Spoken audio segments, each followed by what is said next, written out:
All right, so let's pop back into the Prezi and finish that.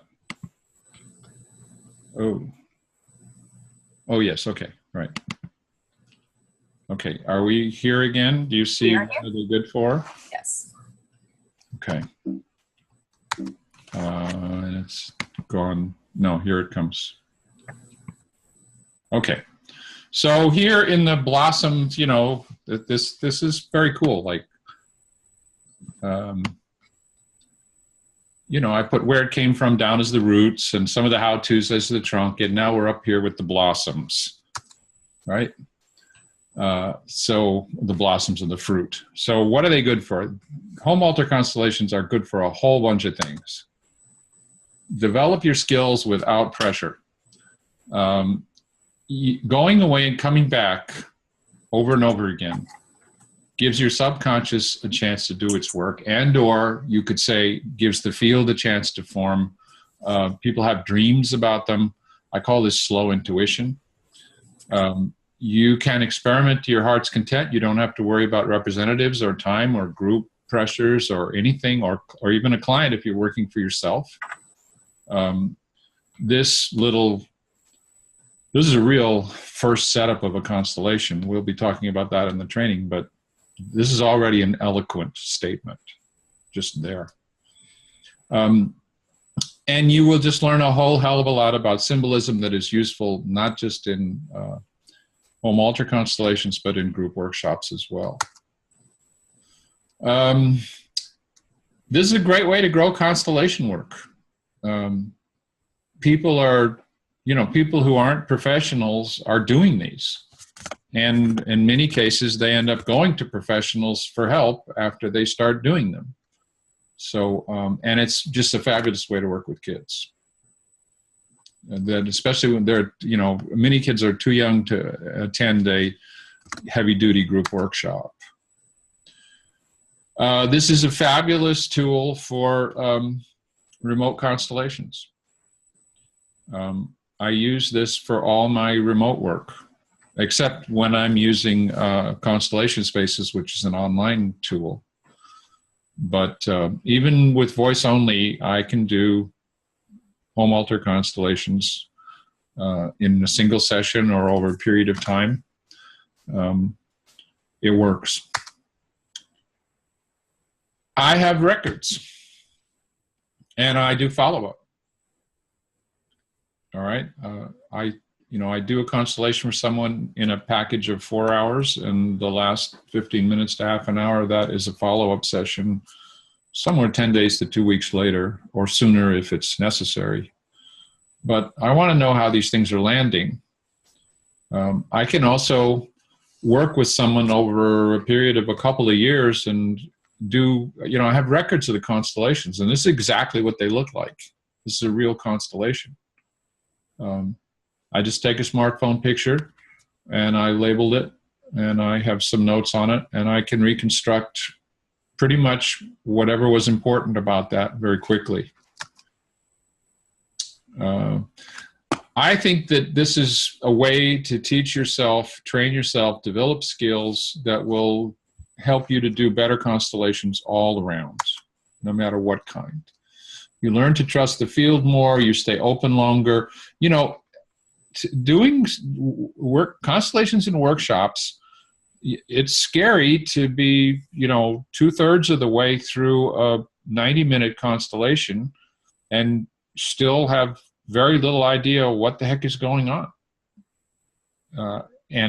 For beginning facilitators, this can be very, very nervous-making. It was certainly nervous-making for me. So this is a great tool for learning to go slow, learning to stay open, and not dealing with, learning certain of these skills without being under pressure from the client, the group, and time. I think that, I'm big on something called resonance. Anybody can move people around on a floor or objects around on a table. It is only meaningful in the constellation sense if you hold a resonance between what's on the table or on the floor in the group workshop and something deeper. And you can learn a great deal about how to hold the resonance doing home altar constellations. This, I think, is a very, very central little picture. You know, I talked about picking flowers, you know, each little, these symbols that emerge or that emerge when you do a little analysis, when you suddenly ask them questions and, oh, look at that. There's a branching that takes place. Really, you get lots and lots of potential meanings, but there's also a pruning that takes place as certain of the meanings don't work well together, or others form little teams and start to make a pattern. So there's a branching and there's a pruning that's going on, and there's an interplay in the way I teach this between intuition and analysis, between being in the field and thinking. As I said before, I don't think really that even the people who say they're only in the field have stopped thinking. I don't think it's possible. So home altar work gives us just a real good chance to look at these four things in action. And the thing is, we can stop the action. We've got records. We can roll a constellation. You got undos here. You can roll a constellation back. Just take a smartphone picture of it, and if like, oh, I think that was a wrong turn there, go right back. You learn an awful lot about symbols. Look at that conch shell there. There's so much, that is such a rich symbol. If this opening was down, it would be not open. It's the defensive position. And in that defensive position, look at the spikes, look at the armor, right?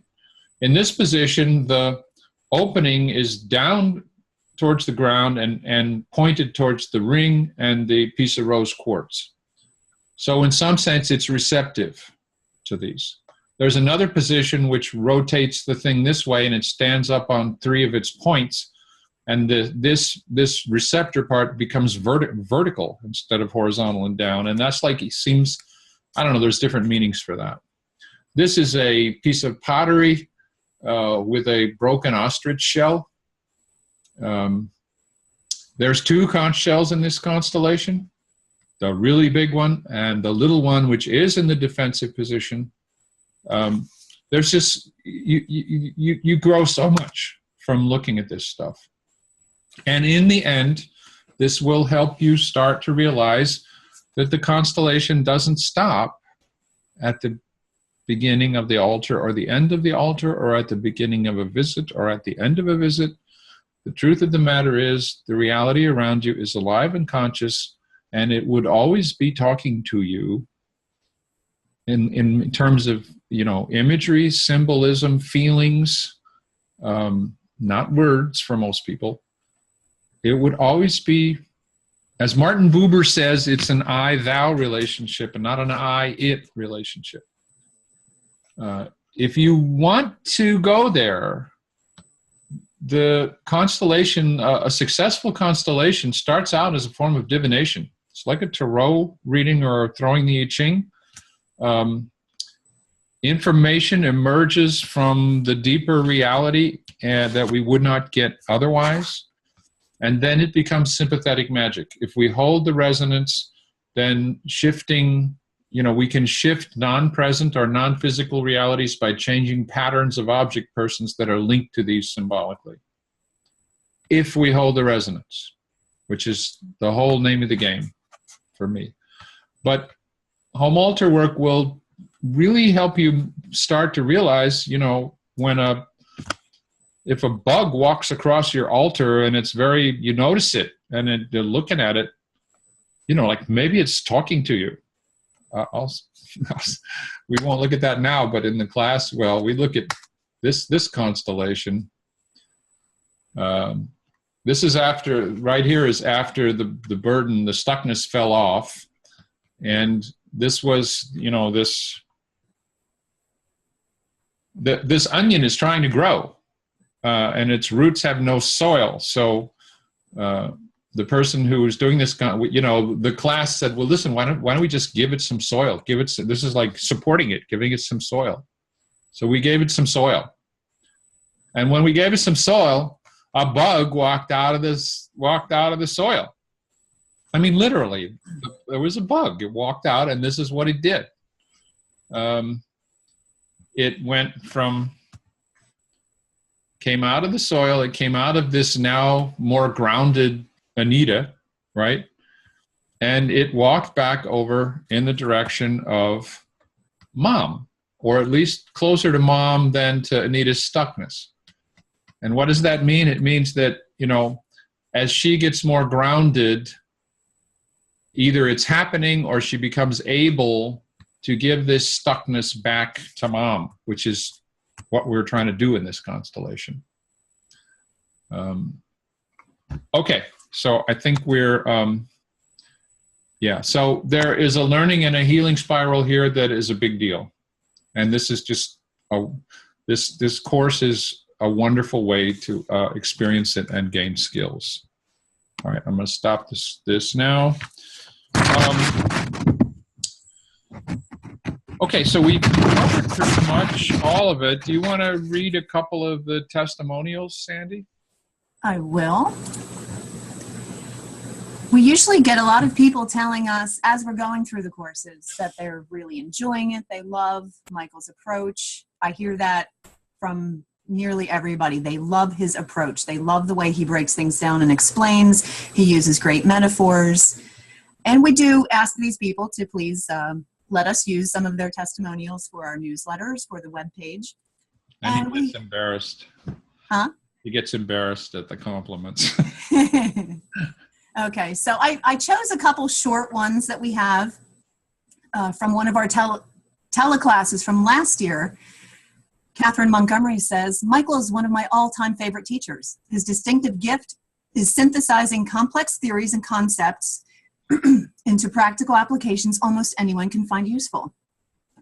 And from the current video training course that we're in now, Karen from Australia says, having done constellation work with a number of leading global facilitators, I'm impressed with Michael's ability to frame, explain, and teach constellation work, and so reasonably priced. Thank you, Michael. And those are just a few that we wanted to do shorter ones. We have much longer ones that give you a lot more idea. We do have a testimonials page on the ReadyWorks website that you could see those, and we also include them in the newsletter.